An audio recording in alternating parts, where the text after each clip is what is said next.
నీ ప్రార్థన అవసరం నుంచి ప్రార్థన చేసే ముందు నీ పాపాలను దేవుడు జ్ఞాపకానికి తెస్తున్నాడు, వాటిని ఒప్పుకో, విసర్జించు. హల్లెలూయా. అప్పుడు నీవు దేవుని ఎదురు చిత్రిగా నిలబడిన వ్యక్తి అవుతావు. అప్పుడు ఆయన బోధ నీకు అర్థమవుతుంది. అప్పుడు ఆయన వాగ్దానం నీ మీద చూపిస్తుంది. ఆయన వాగ్దానం నీ జీవితంలో పనిచేస్తుంది. కానీ నీ ఉడినే నేను స్వస్థపరచు యెహోవాను నేనే అని వాక్యం కంటతో పెట్టేసిన అంతట్లో నీకు స్వస్థత రాదు. యేసయ్య యొక్క అధికారానికి, యేసయ్య యొక్క ఉపదేశానికి నీవు లోపడాలి. మరియవలే ఆయన యొక్క బోధకు నీవు నీ మనస్సుని చేంజ్ చేసుకోవాలి. ఆయన ఉపదేశాన్ని నీవు అంగీకరించాలి. హల్లెలూయా. కాబట్టి మనం దేవుని యొక్క వాక్యం విషయంలో శ్రద్ధ కలిగిన వారము, అనేక వాగ్దానాల గురించి నమ్మకం కలిగిన వారు కనుక మనమందరము కూడా దేవుని యొక్క సృష్టిలో భాగంగా దేవుని పోలికలో ఉన్నాము కనుక దేవుని యొక్క ఆత్మచేత మనం నింపబడి చక్కగా నిలబడుగాక, దేవుని స్వరం విందుగాక, దెయ్యాలకు భయపడకుందుగాక, ప్రతి దురాత్మ మీద యేసుక్రీస్తు నామమును ప్రయోగించుగాక, విశ్వాసంతో ప్రయోగించుగాక. అవును, గంటన్నర సేపు వర్షిప్ చేశారు. దాని ఫలితం ఏంటి? దాని ఫలితం ఎంత పౌరంగా మీరు ఎవరు తెలుస్తుంది? మళ్ళీ భాషలో మాట్లాడడం తెలుస్తుందా?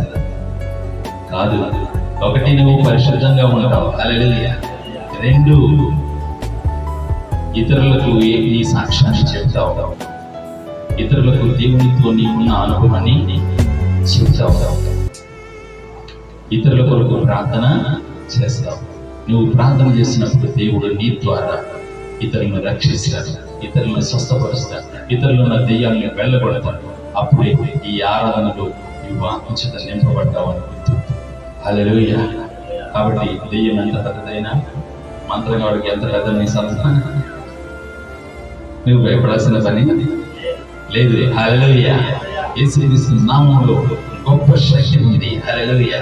కాబట్టి మనమందరము కూడా దేవుని యొక్క కృపలో మరియ కోరుకున్న స్థిరమైనటువంటి విశ్వాసాన్ని, స్థిరమైనటువంటి దేవుని యొక్క స్వరాన్ని మనము విందుముగాక. హల్లెలూయా. అలా ఉండడానికి దేవుడు మనకందరికీ సహాయం చేయనుగాక. మనం విశ్వాస సంబంధము కనుక, ఆత్మ సంబంధము కనుక మనము దేవుని బిడ్డలుగా, ఉన్నతమైనటువంటి శ్రేష్టమైనటువంటి పరిశుద్ధమైనటువంటి దేవుని యొక్క పిల్లలుగా పెరగడానికి దేవుడు మనల్ని పిలిచాడు. హల్లెలూయా. కాబట్టి మరియవలే ఆయన స్వరాన్ని విని మనము ఆయనలో ఐక్యమవుదుగాక.